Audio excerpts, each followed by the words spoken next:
শুরু করছে আয়রা গল্পের ১৪তম পর্ব। আয়রা রান্নাঘরে গিয়ে দেখে তার শাশুড়ি দাঁড়িয়ে আছে, সাথে দাঁড়িয়ে আছে সজীবের বড় ভাইয়ের বউ। আয়রাকে দেখে সজীবের ভাবি বলে, আরে মা বলবেন না, গেট পেটাতে পেটাতে আমার হাতটা ব্যথা হয়ে গেছে। এই মহারানী তো ঘুম থেকে ওঠার নামই নিচ্ছে না। শেষমেশ যখন গেট খুললো তখন আমি বললাম যে তুমি তাড়াতাড়ি চলে আসো রান্নাঘরে। তখন সে আমার মুখের উপর কি বলেছে জানেন মা? তখন সজীবের মা বলে, কি বলেছে?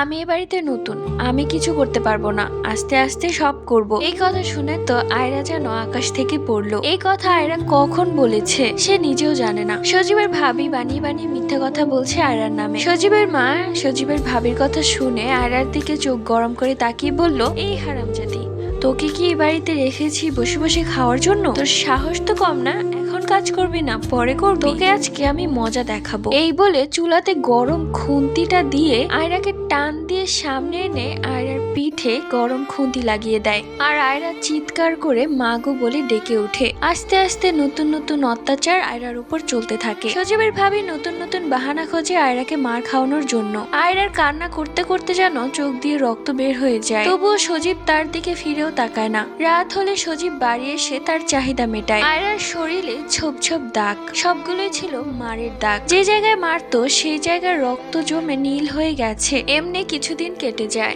আয়রার সাথে তারা কুকুরের থেকেও খারাপ ব্যবহার করত। মাঝে মাঝে তো সজীব তার চাহিদা মেটাতে না পারলে আয়রাকে তার রুম থেকে বের করে বলতো, যা রান্নাঘরে গিয়ে ঘুমা, ওইটাই তোর জায়গা। এরপর গেট লাগিয়ে নিজে ঘরে ঘুমাতো। একটা সময় আয়রা খুব কাঁদতো, কিন্তু এখন যেন আয়রা কাঁদতে ভুলে গেছে। তাদের সবার মারধর যেন আয়রার এখন অভ্যেসে পরিণত হয়েছে। তাই তারা যদি আয়রার গায়ে হাত তুলে তাও আয়রা টু শব্দও করে না। আয়রাকে অনেকভাবে মারধর করে, বলে যে তোর বাবাকে ফোন দিয়ে টাকা চা। কিন্তু আয়রা মায়ের খেতে রাজি, কিন্তু টাকা দিতে রাজি নয়। সে তার বাবাকে ফোন দিবে না, আর ফোন দিবেই বা কোন মুখে? আজকে তার নিজের জন্য সে সবাইকে হারিয়েছে, তাদের মান সম্মানটাও হারিয়েছে। আর আজকে নিজের জীবনের এই দশা সে নিজের জন্যই করেছে। সজীবের ভাবি যেন একটা কাজও করে না, সব কাজ আয়রাকে দিয়ে করায়। এমনকি তার পা টিপায় পর্যন্ত আয়রাকে দিয়ে। যখন সজীব রুম থেকে বের করে দিত আয়রাকে, তখন আয়রার কোথাও যাওয়ার থাকতো না। সে চুপটি করে রান্নাঘরের মেঝেতে শুয়ে থাকতো।